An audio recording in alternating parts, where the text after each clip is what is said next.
اگر کبھی کسی کا راز پتہ چل جائے تو سب سے پہلے تو اپنے دل میں یہ بات سوچیں کہ ہم کوئی بے عیب ہیں، ہمارے اندر عیب کوئی نہیں، کمزوریاں کوئی نہیں، غلطیاں کوئی نہیں، کہیں کوئی ہم نے کبھی غلط حرکت نہیں کی، کبھی نہیں جھوٹ نکلا ہم سے۔ بھائی معصوم تو فرشتے ہیں یا نبی ہیں؟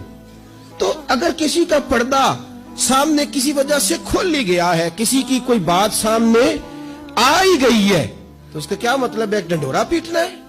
میں نے پہلے بھی کہا تھا کہ اپنی ساری غلطیوں سمیت اپنے آپ سے پیار ہے، اور دوسرے کی ایک کا پتہ چل گیا تو اس سے کیسے نفرت شروع ہو گئی جی؟ میرے نبی پاک علیہ السلام کا جو انداز ہے نا بات کرنے کا، وہ تو موہ لیتا ہے من کو۔